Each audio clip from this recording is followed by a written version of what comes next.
Hello guys, welcome back to my channel. I'm Jan Bisho and you're watching Jan of Kaduna because I live in Kaduna and I'm from Kaduna State, Northwest Nigeria.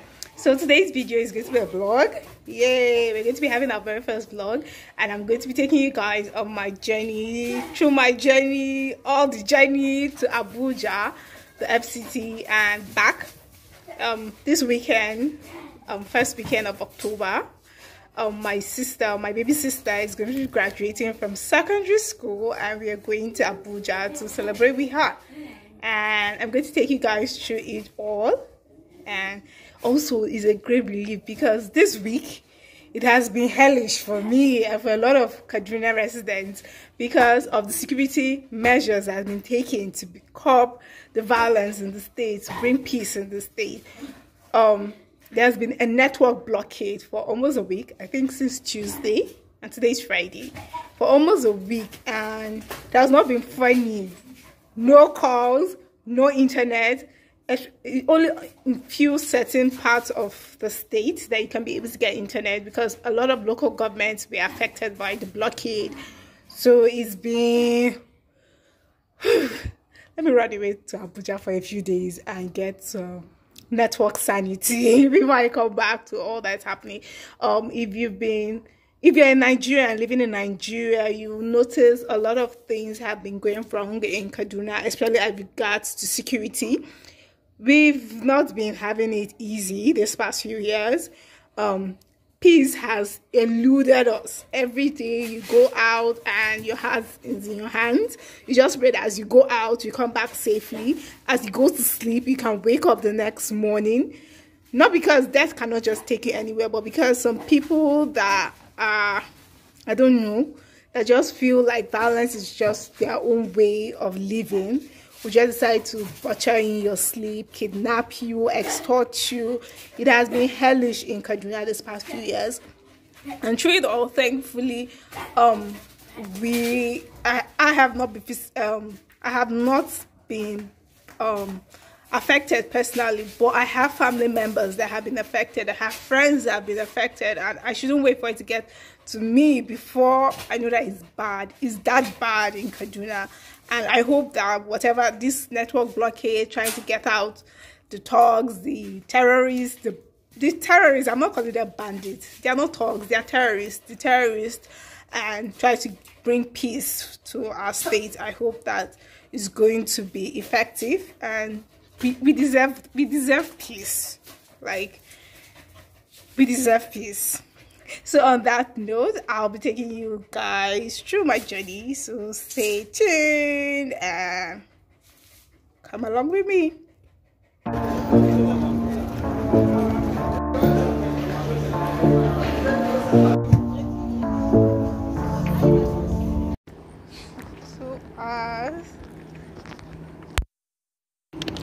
Two hours on the trail, on the train track, like they're all outside and we don't know what's going on and we don't know what's going to happen.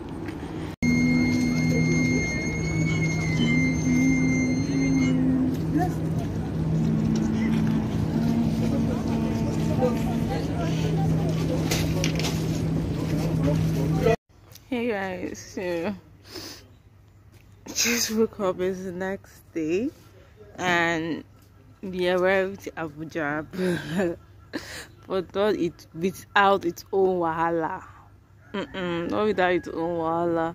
What started as a 2 p.m. train ride, because train at the moment, train is like one of the safest way to get to Abuja in the midst of all the security issues that we have in Kaduna. So we're supposed to travel by 2 p.m. We actually got to the train station, we checked in. We started our journey at 2 p.m. 20 minutes into our trip. That was just at the next station, because from Kaduna till we get to Abuja, you're going to be meeting some station drops. Though nobody really drops in most of them, but they have stations on the way. And the first station, that was Kakao. which is not very. I just 20 minutes to our train ride. Our train stopped. Okay, we thought that because I said almost nobody comes in from this other station, so we thought, okay, maybe that was what I personally thought. I thought maybe there's a few passengers that they pick up from the Cacao station. What started as a 10-minute stop turned to a 4-hour stop. No explanation, no apology.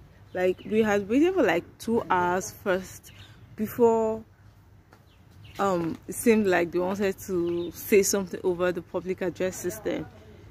And as they just said something like inconvenience, the thing went off. People were like, people are mad. 2 hours after. 2 hours after, like, really? We waited. At first I didn't want to come down because I was scared.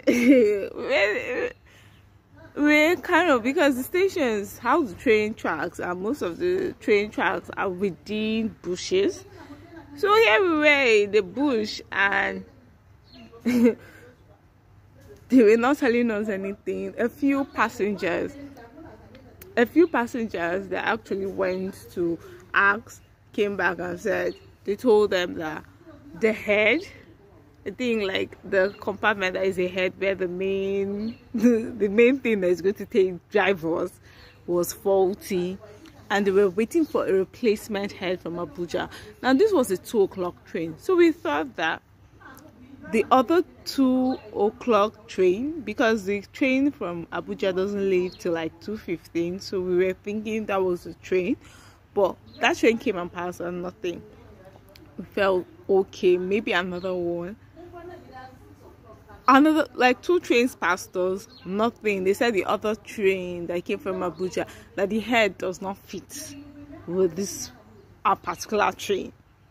Here we were, hundreds of people stranded in the middle of nowhere, and with the network blockade, it was almost impossible. A few people were able to make calls, a few people that were lucky to get some few bars of network, but a lot of us could not make calls, I inclusive.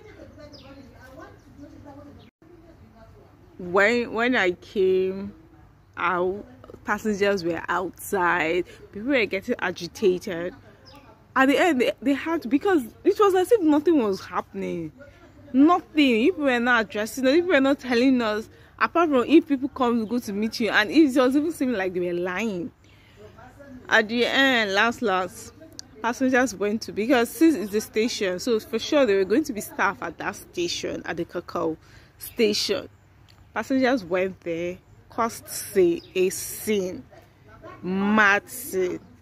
People were almost beating up the manager. It was annoying. That was when the manager was now calling Abuja, at the point Abuja were not picking up his call. And I didn't understand why you have trains in Kaduna, you have a station in Kaduna, and you don't have things like this in case things like this happen in Kaduna.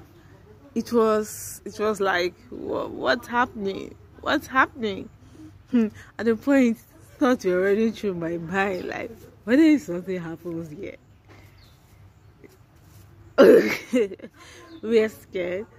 Finally, when it was like almost 4 hours, just about 4 hours, that was when they finally made the announcement that they're sorry and that in 6 minutes time the head was approaching. Thankfully, yes, after like 10 minutes the head approached, they fixed it, people got back on the train, and we started our journey back. This was like a few minutes after 6,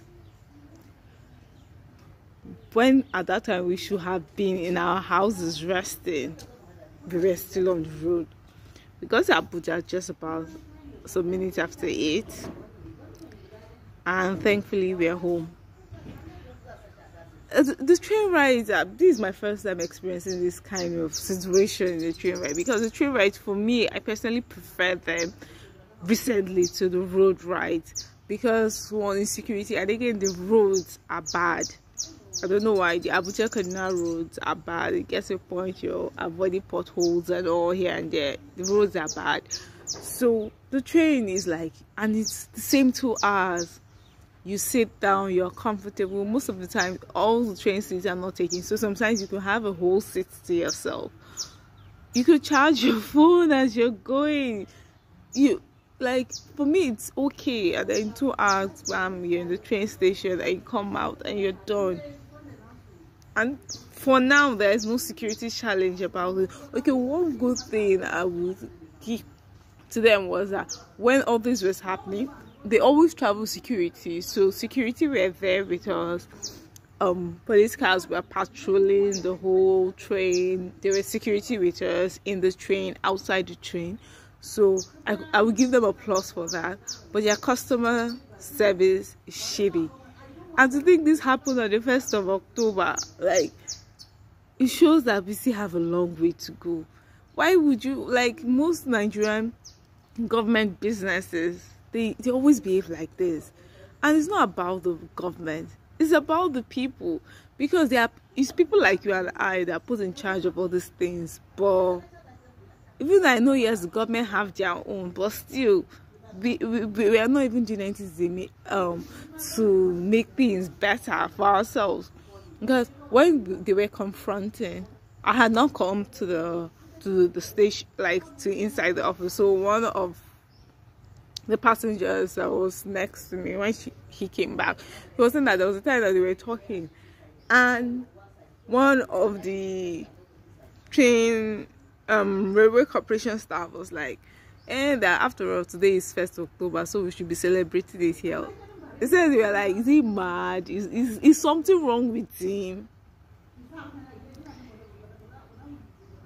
But last, we're here. So I'll take you guys through the rest of this trip, and I hope there are no more dramas. Alright. So now we're done with all the cookings and the preps, and ready to go celebrate my baby sister.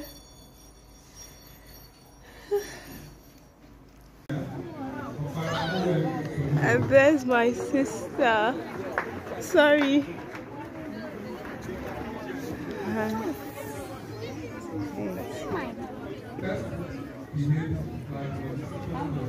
Sorry.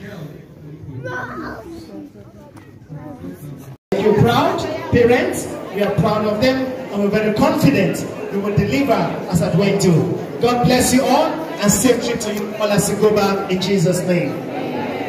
Wait. The graduate. Who is here? Mother of the celebrant. assistant